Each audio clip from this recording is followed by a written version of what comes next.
hit in New York City, and thousands now are dead. It was Arab terrorists, this is what you said. Well, if that is the truth, then what have you got to hide? What were you doing on the day all those people died? Where the fuck were the fighter jets ordered by the FAA? What is your explanation for what you were heard to say when you told the Air Force to stand down, not to intercept? Did you plan to let it happen, or are you just inept?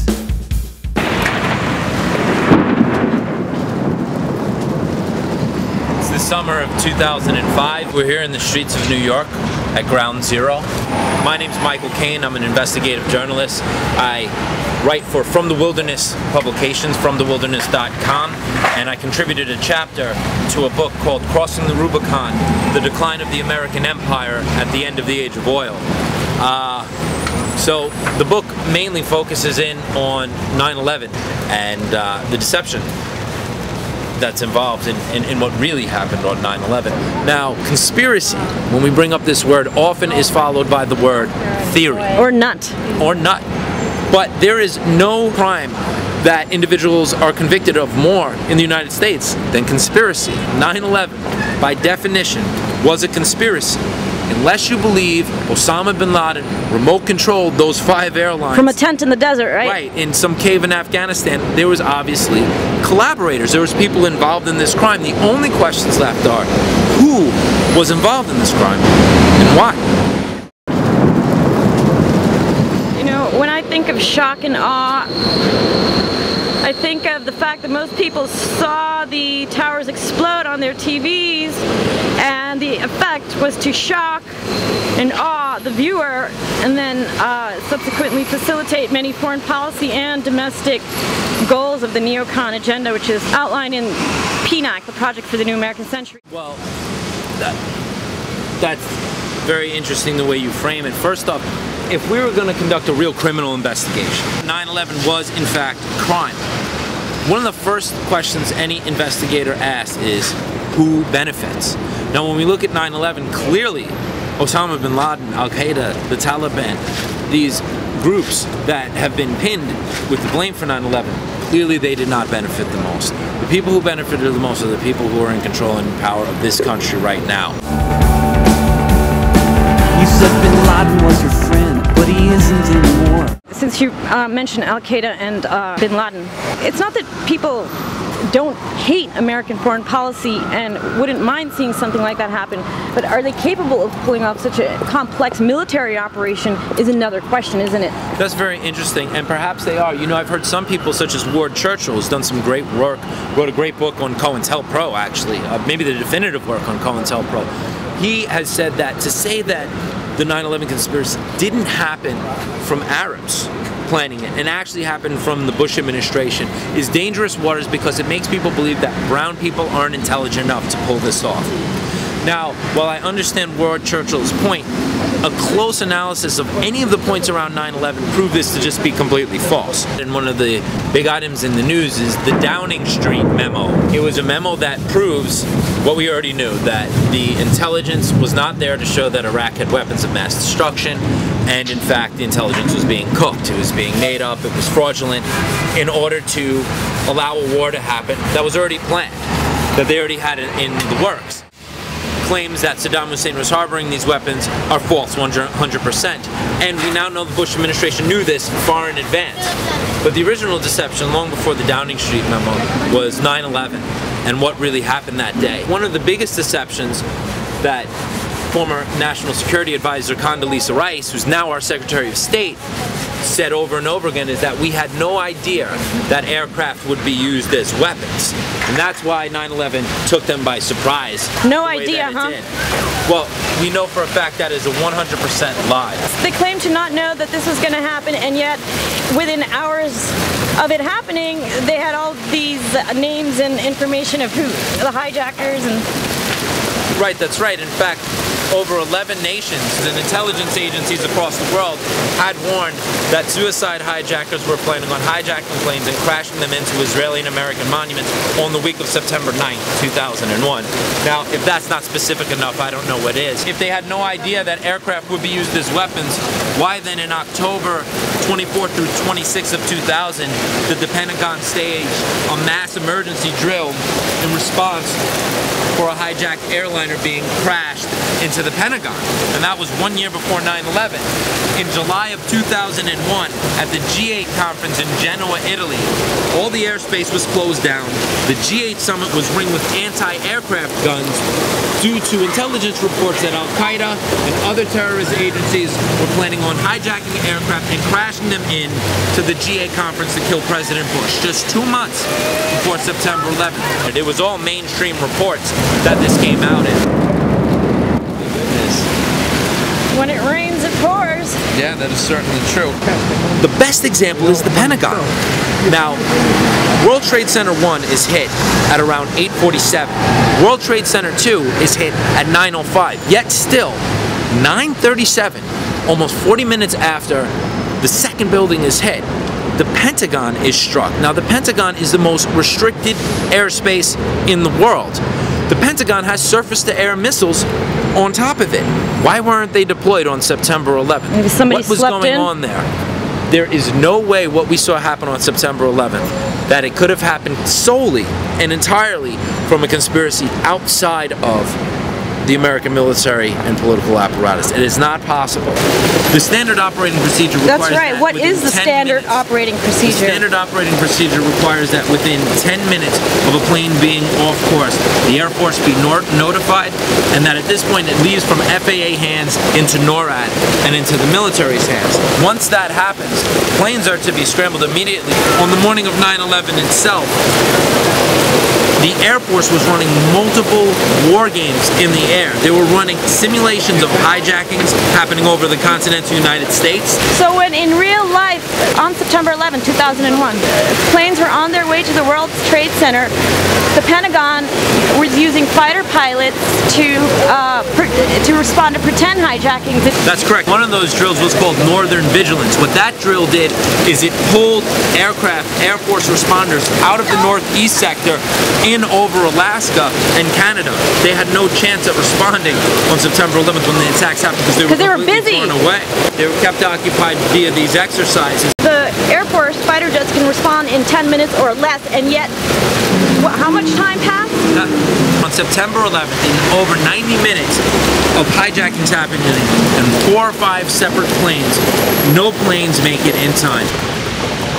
You have to keep in mind here that a lot of these men in the military believe they're fighting for something real. Now, we can argue and debate about whether that's true, but they've trained their entire lives to stop exactly this. There is no way there is a conspiracy within the entire military against the American people. When we look closely at the war games, we had 5 different war games running.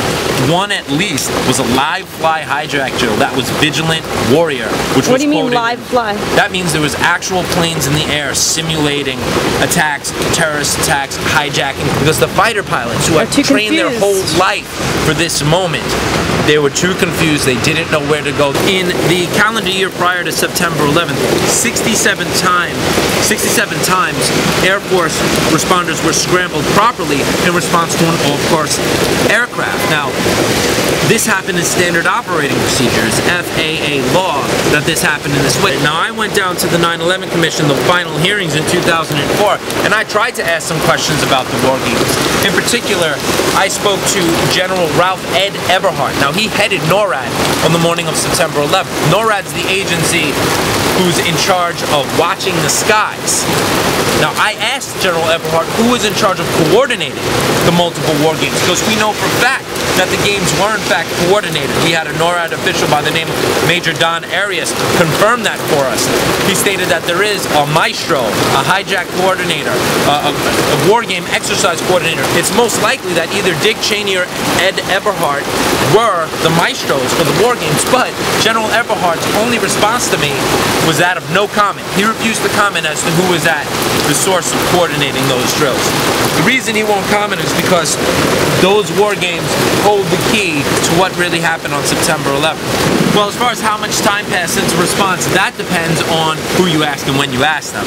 Originally, the Air Force had claimed, and the highest American military officials, including the chairman of the Joint Chief of Staff, had said that no planes were scrambled until after the towers were hit. Now, that would be some 40 minutes of warnings where they knew that these planes were coming and they didn't scramble. But then they changed their statement on that and gave a new timeline where we were seeing 15 to 20, 25 minutes delays. Then, at the final commission hearing, 9/11 commission hearing, 3 years later, they completely moved the floor once again, and they changed all the time, and not one question was asked about it. Now, in May of 2001, a presidential mandate was passed giving Dick Cheney the supreme authority to seamlessly coordinate all exercises and drills throughout the entirety of the federal government. And they mentioned very specifically that these are weapons of mass destruction drills, force protection drills, drills dealing with the military, response to terrorism and threats on America. So as of May, he was placed in charge of all exercises. That's how we know that the military exercises that were happening on September 11th must have been under Dick Cheney's command, must have been under Dick Cheney's command, must have been under Dick Cheney's command.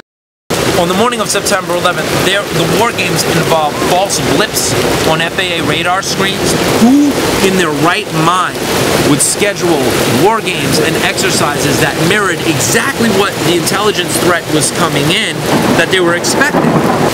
Well, the answer to who in their right mind would do that is Dick Cheney. Didn't Dick Cheney have this access to real-time, to view real-time radar screens that day? Well, that's interesting because Richard Clarke in his book Against All Enemies had quoted that the Secret Service has a system that allows them to remotely view FAA radar screens in real time. Now, the Secret Service also has the legal authority and mandate to take supreme command over any and all federal and military agencies in America, and that includes the Air Force. This is the chain of command. Now, the 9/11 Commission would have us believe that the chain of command was very antiquated, very confusing, and they actually have this diagram that they show that shows this long line that orders go through. But in fact, since the Secret Service has the right and the authority to supersede and take supreme command over any military and federal agency in America, we see multiple clues that there were in fact two chains of command happening on the morning of 9/11, causing even more confusion and allowing the attacks to happen successfully. And allowing the attacks to happen successfully. And the attacks to happen, the attacks to happen successfully. So some people think that it was like a contract job, like the U.S. used the Saudis to do, you know, talk about collaboration. They were holding hands on Bush's ranch recently. Yeah, well, the Saudi-Bush nexus is very interesting. When we look again at the date 9/11/01, September 11, 2001, there was a meeting in Washington, D.C. of the Carlyle Group. Now, the Carlyle Group is a huge private military financing group. They make money off of war. The Bushes, meaning George Herbert Walker Bush, the current president's father, is on the board of the Carlyle Group. Now, on September 11, 2001, in the Ritz-Carlton Hotel in Washington, D.C., George Herbert Walker Bush was meeting with Shafiq bin Laden, that is the brother of Osama bin Laden, on the exact date that this happened. Just the image of that, just the thought of that should really get people upset, to say the least. The concept that the conspiracy behind 9/11 goes from Saudi Arabia to the White House is one that has a strong body of supporting evidence. Evidence that we shouldn't look away from. Also, additionally, there was a tech firm called P-Tech. This P-Tech software was owned by Saudi terrorist financiers. Now, P-Tech made a very advanced information architecture software that was in every single military and federal agency of significance on 9/11. Most significantly, the FAA. Now, what the P-Tech software was able to do was able to monitor all transactions in real time. Now, the most important information to the FAA is what's on FAA screens in real time. P-Tech software, which was in the FAA, it was in the Air Force, it was in the White House, it was in the Secret Service, it was in Congress. Provided by the Saudis? It was in Booz Allen Hamilton. It was owned by, yes, by Saudi terrorist financiers, most namely Yassin al-Qaeda. Now, this information blew up for a little while in the mainstream news and became a very big deal for a second. But what people ended up saying was they said it was a Muslim witch hunt. They said this was people seeing terrorists everywhere. PTEC was a noted and respected company that could never be suspected of this, but was given a clean bill of health by the Bush administration very quickly after 9/11. Firemen took a huge hit on 9/11. I had firemen come down here when I was protesting down here that said to us they still had questions about how the towers fell, and they didn't believe that the towers fell just by collapse. A lot of firemen did believe and even have said it appeared to be a demolition. Okay, so when World Trade Center 7 collapsed like a sack of potatoes, like, you know, imploded, it wasn't even hit by anything. That's correct. To say World Trade Center collapsed isn't accurate. To say World Trade Center 7 imploded is very accurate. You can see the video for yourself at WTC7.net. You can watch and see this building come down. The building falls at about the speed of gravity in a free fall, and it falls into its own footprint. And in fact, World Trade Center 7... It can't happen unless people put explosives on the inside, can it? Implode like that. Well, I'd like the people to be the judge of that. View the video for yourself. Go to WTC7.net and you tell me what you're witnessing. Some very interesting clients in World Trade Center 7. The Secret Service had offices in World Trade Center 7. The SEC, the Security and Exchange Commission, had offices in there, and that was right when Enron was on the brink of being highly investigated. So most of Enron's SEC filings were likely destroyed when World Trade Center 7 came down. We also know the IRS had offices in the Secret Service, Salmon Smith Barney, American Express Bank, the elite of the elite there. World Trade Center 7 was not hit by a plane. That is often said to be the reason why Towers 1 and 2 imploded, is because of these jet fuel fires. Now, there's a lot of inconsistencies. But before we talk about that, people claim there was Giuliani had oil stored or gas stored in World Trade Center 7, which caused the explosion and subsequent collapse. There was illegal fuel stored in World Trade Center 7. However, FEMA, government agency that did a study into what caused the towers to collapse, they ruled that that illegal fuel had nothing to do with World Trade Center 7 falling. And if you watch World Trade Center 7 come down, you don't see any explosions. You don't see any signs of a fuel fire that caused an explosion to come down, bring the building down. Whereas in World Trade Centers 1 and 2, it does look like you actually see explosions up high when you look closely at the footage. Nevertheless, World Trade Center 7, after a fire that was going for about half of the day, wasn't significant fires. We've seen fires rage much worse. In fact, in World Trade Center 5 and 6, those buildings, they were pummeled by World Trade Center 1 and 2. They were right underneath them. But still, they didn't collapse. What happened on September 11th, World Trade Center 7 very mysteriously imploded. That was right behind you, right? Yes, it's a little bit hard to see from here. Let's walk out. It's this building right there that stands over 40 stories tall. And World Trade Center 7 stood about that tall that day. Just across from where the towers stood, which are right there. Now, there was an emergency response command center in World Trade Center 7. It was the Office of Emergency Management under Giuliani's control.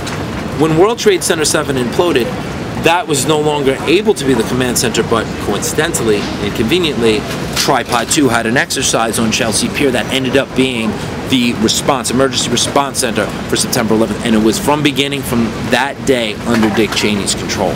So whether it was in the air or on the ground, around the corner from where 9/11 happened, Dick Cheney's fingerprints are all over this. We can basically rule out anything other than a controlled demolition, because there was no planes that hit World Trade Center 7. The building fell directly into its own footprint. It imploded in a manner that we only see in controlled demolition. So we have all of these different facts coming in, plus our own eyes, which we can use to watch the video that has been archived at WTC7.net to see what happened. World Trade Center was a controlled demolition. It was likely the command center to ensure that the attacks on the Twin Towers were successful. Then they brought that building down when they needed to hide and scrap all the evidence. There was interestingly enough, there was another drill that was running on September 11th that wasn't in the sky. This one was on Chelsea Pier, not too far from Ground Zero. And what it was called Tripod 2.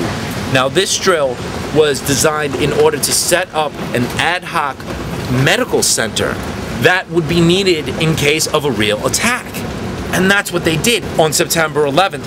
that ended up being the command and control center for the entire operation of crisis response, and it was under Dick Cheney's control. There is no way to refute that. That is documented very well. In Crossing the Rubicon as well, we go through that documentation in painstaking detail. Well, let's talk about Dick Cheney.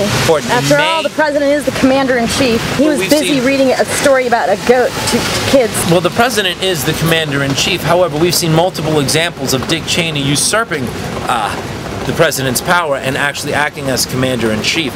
Alternate had written an article called Dick Cheney Commander-in-Chief, where they talk about military orders given by Vice President Dick Cheney superseding President Bush in other instances after 9/11. Now, that's illegal because the Vice President has no official role and position in the chain of command. However, on the morning of September 11th, we know Dick Cheney was in an underground presidential bunker giving orders and relaying orders from the president as early as 9:04, probably even earlier than that. But yet again, they always move the timelines with you. Depends on who you ask. They move it later as to show that Dick Cheney wasn't in the loop earlier, which in fact he actually was.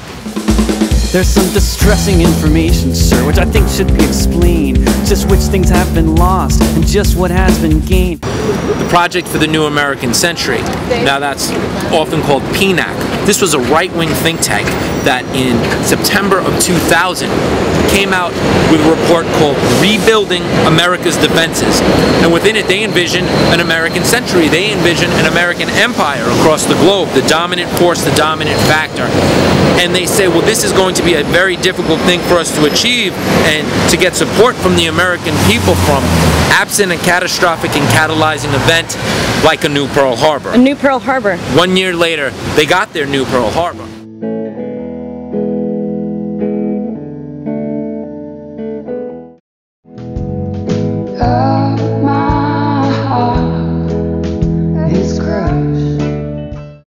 What happened immediately after that? Well, the Project for the New American Century laid out their goals for the world and American dominance.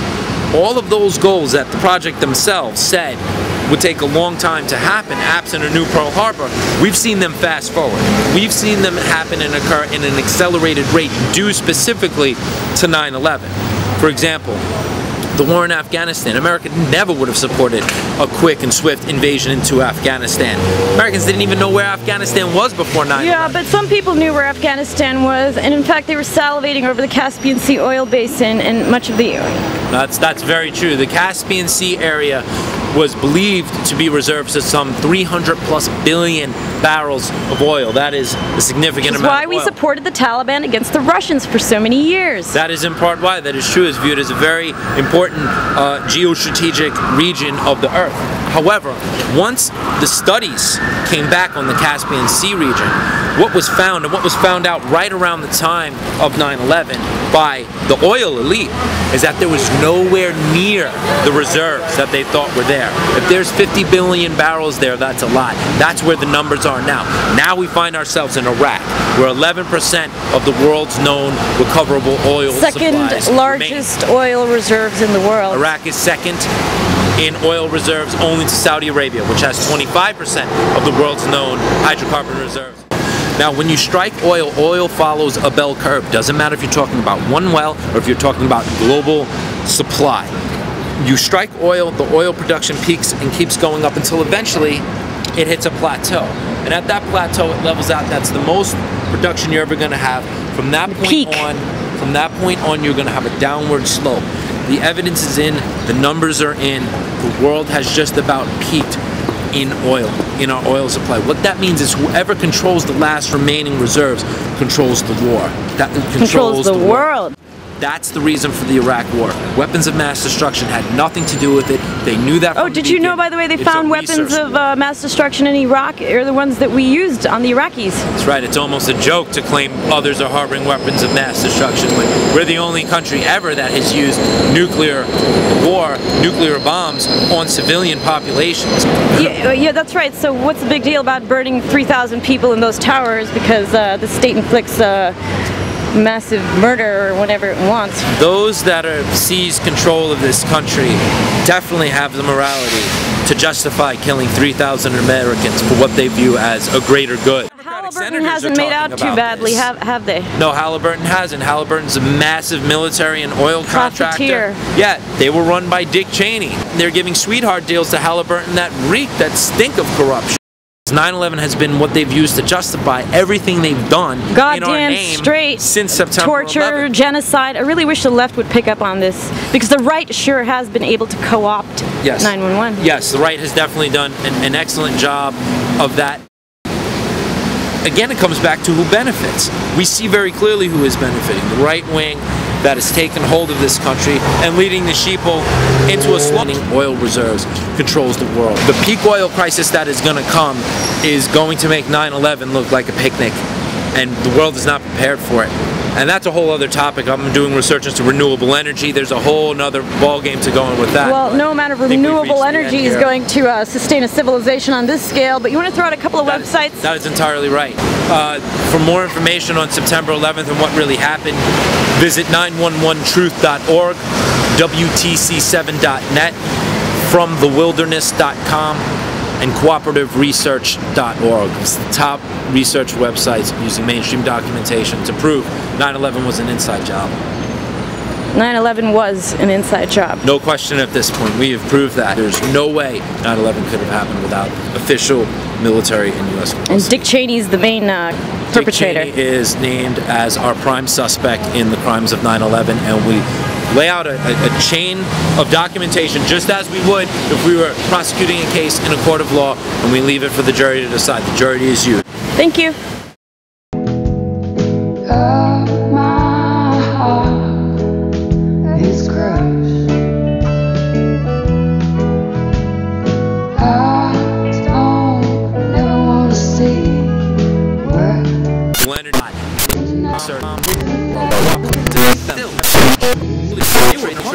found out what was true. Leonard.